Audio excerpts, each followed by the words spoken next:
Salut toi et bienvenue dans cette nouvelle vidéo. Aujourd'hui on se retrouve, nouveau concept, ChatGPT me pose des questions. Et aujourd'hui j'ai demandé à ChatGPT de me poser 20 questions gênantes. Que ce soit sur l'amour, sur ma famille, sur mes amis, sur le travail aussi.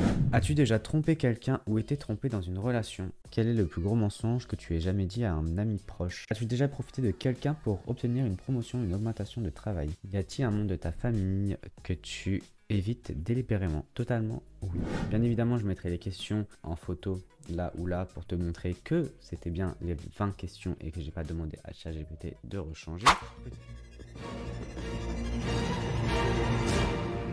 On va tout de suite commencer du coup avec la première question qui est: quelle est la pire chose que ton partenaire t'ait dit lors d'une dispute? Du coup, je dirais que c'est peut-être le fait, genre en mode tu sais, genre tu te disputes et on te dit t'es immature ou tu penses qu'à toi ou des trucs comme ça, tu vois, genre ça c'était des trucs qui ont été dits pas souvent, je sais plus. Bref, en tout cas, tout ce qui est dans les disputes en général, sauf si c'est un truc vraiment blessant de ouf parce que, entre guillemets, il y a une vérité derrière. Genre, je vais pas le prendre en compte parce que dans des disputes en général, des fois on se dit des choses blessantes sans le vouloir parce que parfois l'énervement dépasse la pensée. Je sais pas si ça se dit.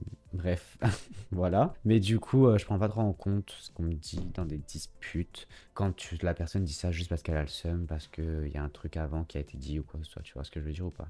Après, si c'est des trucs plus profonds et que la personne en parle vraiment, etc. Là, oui, ok, je vais plus prendre en compte. Bref. Question suivante. As-tu déjà trompé quelqu'un ou été trompé dans une relation? Malheureusement, oui, j'ai déjà eu les deux cas de figure. Avant mes 18 ans, bah, je crois 90% du temps, j'ai été trompé. Après, j'ai eu ma longue relation, du coup. Et c'est là où, pour le coup, moi, j'ai trompé. C'est pas quelque chose que je referai, pour le coup, parce que j'ai vu les deux côtés en soi, si je peux dire ça comme ça. Et franchement, j'ai pas envie que ce soit le cas dans la prochaine relation que j'aurai. Je l'ai faite en plus avec la mauvaise personne, parce que cette personne ne méritait pas du tout qu'on lui fasse ça. Mais bon, je ne peux pas revenir dans le passé malheureusement. J'aimerais bien, mais je ne peux pas. Donc voilà, enfin juste pour pas faire la bêtise, hein, pas pour me remettre avec cette personne. Juste pour respecter à 100% la personne, parce qu'en fait au final je trouve que c'est un manque de respect, mais genre de ouf. Et voilà, bref. Question numéro 3, quel est le plus gros mensonge que tu aies jamais dit à un ami proche? À un ami proche, qu'est-ce que ça pourrait être? Je sais même plus ce que j'ai dit. Tout ce que je sais, c'est que maintenant, je ne veux plus de mensonges dans ma vie et je ne veux plus de mensonges dans mon entourage. Donc j'essaie vraiment d'être 100% honnête avec les gens et j'attends la même chose en retour. Maintenant, qu'est-ce que j'ai dit comme mensonge avant? Tu sais, ça doit être le truc pour faire plaisir, genre en mode t'es trop fort alors que bah au final, t'es pas trop fort dans ça. Je sais pas ce que je veux dire. Je sais pas en vrai, hein. Je sais pas, bref. J'en sais rien. Question numéro 4. Y a-t-il un membre de ta famille que tu évites délibérément? Totalement, oui. Notamment mon père, que j'évite totalement. Moins je le vois, mieux c'est. Je crois que ça fait 6 ans que je lui parle plus. Je l'ai revu là récemment pour un petit truc, mais genre ça fait 6 ans que je lui parle plus. Entre 5 et 6 ans, je sais plus. Bref, c'est pas vraiment le sujet de la vidéo, mais oui, exact. Question numéro 5. Quelle est la décision la plus égoïste que tu aies prise au détriment de quelqu'un d'autre? Alors pour le coup, je ne fais pas trop de décisions égoïstes et il faudrait que j'en fasse plus parce que la plupart du temps, c'est moi qui fais pour les autres à mon détriment à moi. Je sais pas si tu vois ce que je veux dire. Bref, faut que j'arrête totalement ça parce que c'est pas bon. Je pense plus aux autres qu'à moi-même. Ça m'a beaucoup porté préjudice et je n'ai plus envie que ça le soit. Donc du coup, je suis en train de travailler dessus, sur ce sujet-là, parce que je veux devenir un peu plus égoïste, sans pour autant l'être totalement. Mais je veux.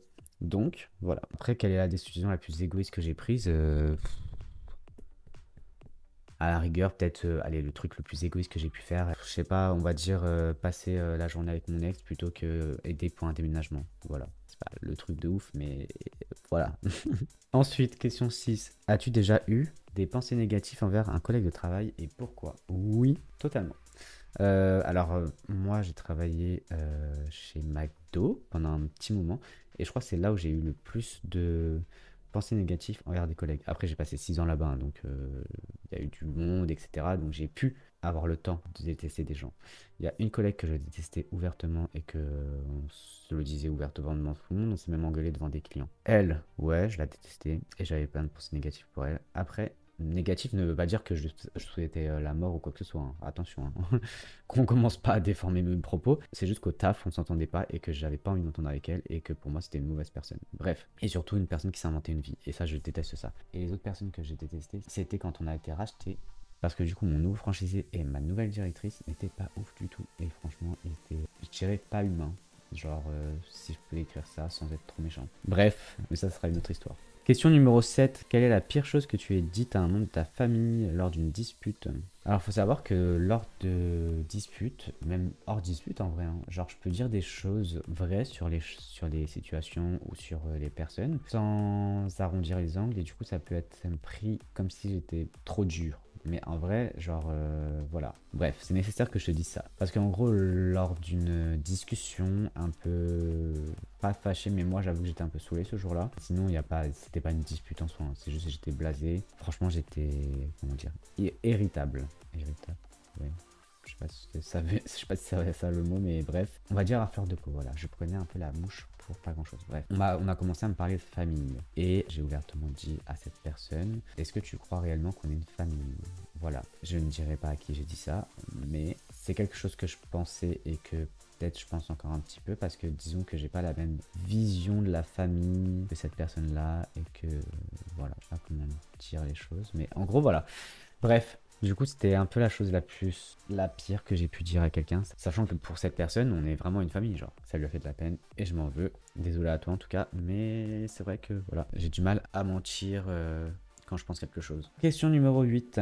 As-tu déjà profité de quelqu'un pour obtenir une promotion, une augmentation de travail? Alors non, je n'ai jamais profité de quelqu'un. Par contre, il est vrai que quand j'ai évolué manager, j'ai demandé de l'aide à quelqu'un. J'ai demandé à une ancienne de mes managers de m'aider à avoir les compétences nécessaires pour pouvoir évoluer. Et du coup, elle a gentiment accepté et elle a tout fait pour que j'évolue. Genre vraiment tout et je l'en remercie énormément. Et si tu vois cette vidéo, franchement, bisous à toi et merci pour tout. Parce que en vrai, elle aurait pu très bien ne pas le faire. Et elle l'a fait. J'en suis content parce que ça m'a appris énormément de choses, vraiment. Et ça m'a permis d'avoir mon deuxième travail, du coup, après par la suite en tant que manager, qui m'a aussi beaucoup appris. Et surtout que je ne pensais pas en être capable. Genre j'en avais envie, mais je ne pensais pas être capable de gérer des gens toute la journée. Et au final, ben si. Donc, mais du coup, je n'ai pas profité de quelqu'un, mais c'est vrai que quelqu'un m'a aidé, m'a soutenu, m'a suivi aussi pour mon évolution en tant que manager quand j'étais au McDo. Donc voilà, c'était cool. En tout cas, c'était une très belle expérience. Quelle est la chose la plus embarrassante que tu aies faite pour impressionner quelqu'un que tu aimes? Alors, c'est pas vraiment embarrassant. Disons que si c'était à refaire, je ne le referais pas parce que disons, bon, clairement,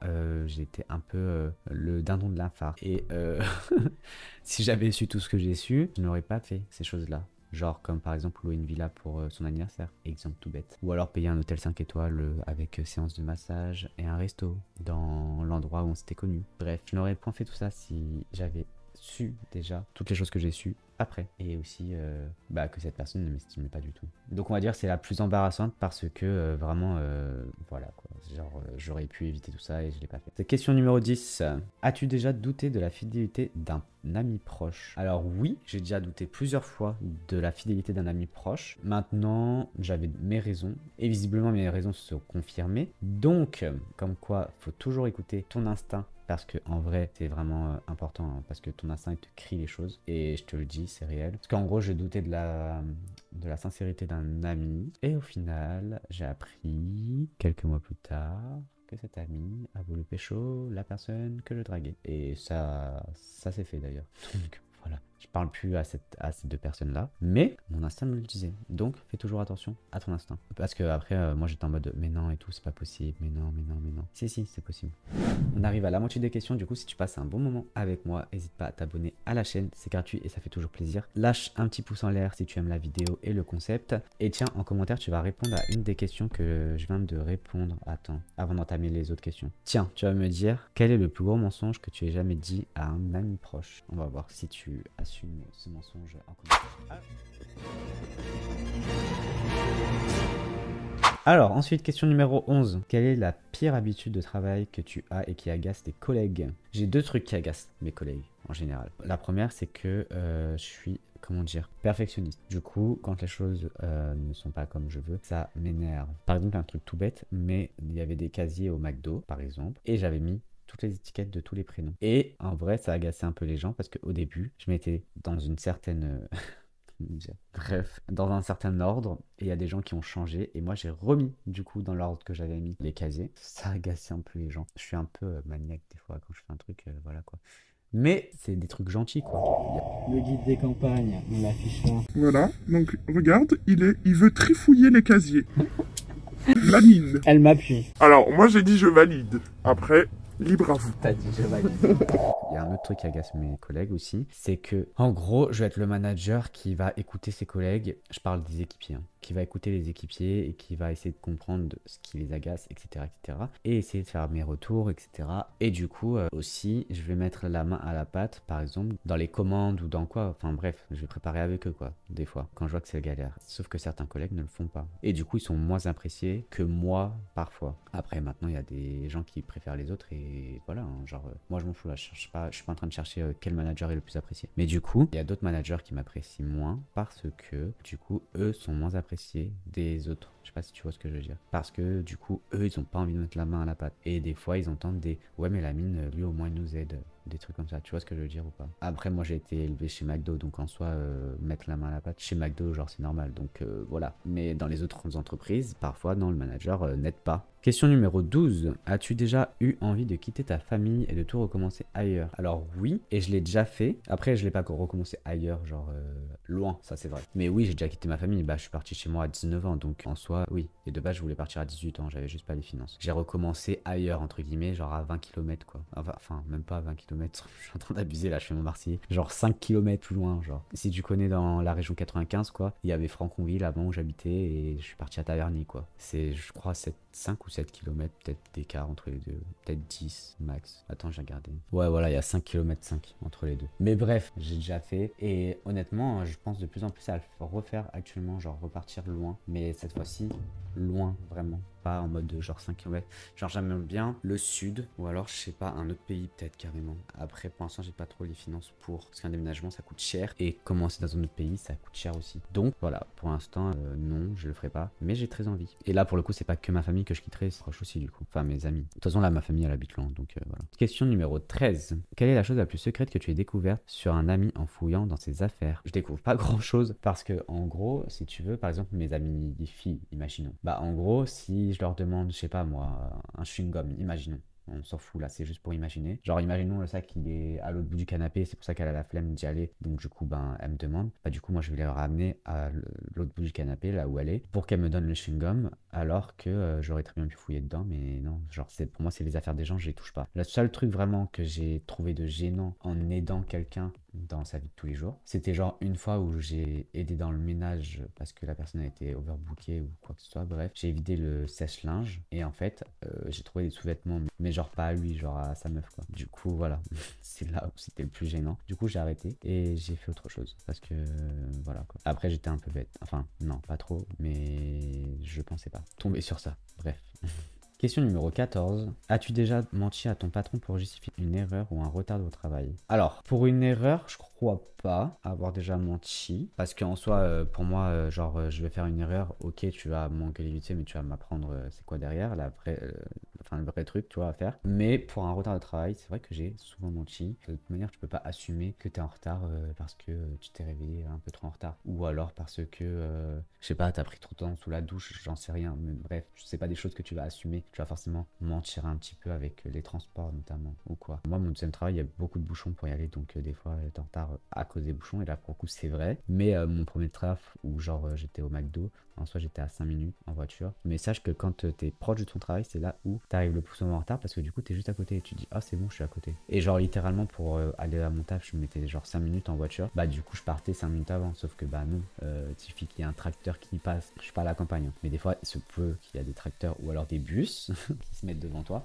Et là, c'est mort. Genre, t'arrives en retard, mais direct. Ou alors, je me tape tous les feux. Bah, là, c'est mort aussi. Ensuite, quelle est la pire chose que tu aies découverte sur un ex après avoir rompu? Eh bah écoute, le fait de s'être tapé la moitié de Paris, par exemple, ça c'était assez inattendu, surtout venant de cette personne que je ne pensais pas du tout. Mais si, mais pendant le flirt, hein. C'est pas genre on n'était pas ensemble et c'était avant, ça à la rigueur je m'en fous, on va dire c'est ton passé, c'est pas un problème. Maintenant, que ce soit pendant le flirt, pendant la relation, voilà. Bof. Et le pire, c'est que quand je dis la moitié de Paris, c'est pas exagéré. Ensuite, question numéro 16. As-tu déjà critiqué secrètement le travail d'un ami ou d'un membre de ta famille? Oui, oui. J'ai déjà critiqué secrètement, mais j'ai dit à cette personne aussi ouvertement devant elle. Donc, voilà. Ce que j'appelle secrètement, c'est en mode genre, par exemple, je vais lui dire en face ce que je pense d'elle ou de son travail, mais après, derrière, je vais en parler avec mes potes, par exemple. Donc oui, en soi, c'est secrètement parce qu'elle sait pas ce que j'ai dit. Et j'ai peut-être rajouté des choses ou quoi. Donc oui, ça m'est déjà arrivé. En vrai, très clairement, oui. Et je pense que de l'autre côté aussi, hein, on me critique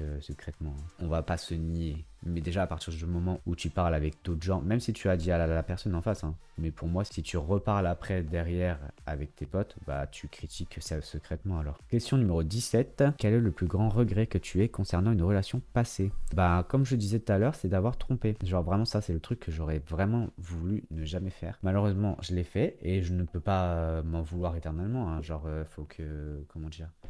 Tu peux pas rester en mode regret toute ta vie parce que sinon je vais mourir, je vais avoir encore ce regret, je vais errer dans le monde entier et je n'irai point là-haut.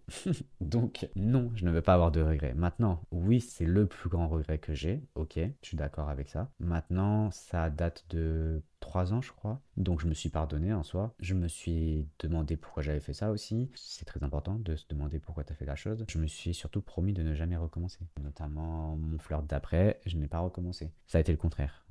Mais, mais voilà, peut-être l'occasion de faire une story time d'ailleurs. Question numéro 18. As-tu déjà été tenté de trahir la confiance d'un ami pour ton propre intérêt? Oui, je vais pas mentir, peut-être. Je sais pas, je m'en rappelle pas, mais peut-être que oui, sûrement, ça a déjà dû m'arriver. Après, comme je disais tout à l'heure, j'ai tendance à me mettre en danger pour les gens. Donc là, c'est pas dans mon intérêt, justement. Donc, est-ce que j'ai été jusqu'au bout de la chose? Non, je ne pense pas. Mais oui, je pense que j'ai déjà été tenté. Après, je l'ai pas fait, donc ça ne m'a pas marqué. Mais ouais, c'est plus dans le sens inverse en général. Question numéro 19. Quelle est la chose la plus embarrassante que tu aies faite au travail devant tes collègues? Plus embarrassante? Non, c'est pas forcément embarrassante. Par contre, j'ai 2 anecdotes drôles. Ouais, ça peut être drôle. Il y en a une. Alors c'était après, un peu après le Covid, je travaillais chez McDo, du coup, je crois que c'était pas trop longtemps ouais, après. On devait fermer les portes parce qu'il y avait beaucoup de monde qui rentrait. C'était là le soir et si on fermait pas, c'est sûr qu'on aurait fini après minuit, genre, enfin ferme à minuit mais en général on termine à 1h, quoi, le temps de tout faire et tout, enfin minuit 30, 1h. Mais là du coup si je fermais pas, bah c'est mort, on n'allait jamais finir, sachant que j'ai fermé pour le comptoir mais j'ai pas fermé pour le drive. Un truc comme ça, je sais plus, bref, j'étais content, j'étais pressé, je voulais fermer, j'ai couru, en fait d'habitude je cours et, enfin c'est pas un problème, je cours dans le McDo et je tombe pas, bref, là je suis tombé, mais spoiler alert, j'aurais pu mourir avec cette chute, parce que je me suis cogné sur un rebord, donc si j'avais pas mis mes mains, en vrai, je serais tombé et je serais mort. T'aurais pu te tuer. Je me suis levé, j'ai été voir mon collègue, du coup il y avait que lui qui m'avait vu, un seul mec, peut-être deux. Mais genre on était genre 15 ou 20, je sais plus. Et il y en a que 2 qui m'ont vu, crois-moi, que j'étais bien content. C'était vraiment tellement drôle. Par contre, genre on est parti derrière, on n'arrivait plus à s'arrêter de rigoler, genre vraiment. Et on était les 2 managers en train de rire et les autres en train de travailler du coup, parce que eux ils étaient à fond dans le truc pour finir. Après la deuxième chose drôle, c'était genre à peut-être 6h du match, je crois, je sais plus, qu'on faisait la machine à glace pour la nettoyer tout ça. Et du coup, j'avais mal fait le truc, bref, le lait a giclé du coup sur moi. C'était un peu embarrassant ça pour le coup, parce que du coup j'ai dû changer de vêtements, tout ça. Et il y avait mon collègue qui était juste à côté, qui d'ailleurs savait ce que ça allait faire pour le coup et ne m'a pas dit exprès. Question numéro 20, la dernière du coup. As-tu déjà eu l'impression de favoriser ta carrière au détriment de ta vie personnelle ou de tes relations? Bien sûr que oui. Alors c'est simple, quand j'ai évolué manager, très clairement je mettais ma vie personnelle ou mes relations pas en pause, mais c'était pas mes priorités, mais vraiment pas. Ouais, franchement j'étais tout le temps au travail, je pouvais faire 8 heures de base de taf, j'en faisais 12 ou 10, ça dépendait, mais ça que à partir du moment où j'étais manager. Avant non, je faisais mes horaires et c'était tout, mais après si, et pourtant c'est là l'arnaque parce que je pointais pas moi chez McDo, donc j'ai fait v'là les heures pas payées. Dans mon McDo à moi du moins tu ne pointais qu'en tant qu'équipier, donc je me suis fait avoir plein d'heures. Je favorisais de ouf ma carrière, d'autant plus quand on m'a promis l'évolution de assistant de direction que moi je voulais pour augmenter mes compétences, etc. Pour le coup j'ai pas évolué au final, mais bon c'est pas grave, en soi je m'en fous. Je me dis que maintenant je ne veux pas favoriser ma carrière au détriment de ma vie personnelle ou amoureuse, parce que en soi là là, c'est ce que j'ai fait et ça ne m'a pas forcément réussi. Enfin, ça m'a réussi dans ma carrière dans le sens où j'ai évolué manager à 19 ans. Oui, ça, oui, je suis d'accord avec toi. Mais imaginons que demain tu meurs. Pendant ta mort, tu vas pas te dire putain, j'ai bien travaillé. Non, tu vas dire oh merde, tous les moments que j'ai raté avec mes proches, genre, tu vois. Genre les barbecues que j'ai dit non, ou les cinémas que j'ai dit non, ou les sorties, ou ceci. Genre, t'aurais voulu passer plus de temps avec eux. Donc, c'est avec cette vision-là que je veux rester dans ma vie. C'est passer le plus de moments possible avec mes proches. Et on va conclure cette vidéo sur cette pensée qui est de passer un max de temps avec ses proches, en avoir aucun regret. Sur ce, c'est une fin de vidéo. J'espère que tu as aimé cette vidéo. Si c'est le cas, n'hésite pas, le petit pouce en l'air et abonne-toi à la chaîne. C'est gratuit et ça fait toujours plaisir. Les deux questions que du coup je te pose en commentaire, ça va être la première, quel est le mensonge que tu aies jamais dit à un ami proche? Et la deuxième, quelle est la pire chose que tu aies découverte sur un ex après avoir rompu? Tu réponds à celle que tu veux. Si tu veux répondre aux deux, tu réponds aux deux. Si tu veux répondre à une seule, tu réponds à une seule. En tout cas, n'hésite pas. En plus, je réponds aux commentaires. Donc voilà. Sur ce, je te laisse. Je te dis à dans 2 jours, je pense. Parce que comme je te disais, à titre personnel, je me suis lancé un défi de faire 2 vidéos par semaine. Chose que j'ai un peu loupé étant malade. Donc, j'essaie de me rattraper avec 3 vidéos dans la semaine, dans cette semaine-là et dans la semaine prochaine. Et après, normalement, j'aurai rattrapé mon retard du coup. La bise.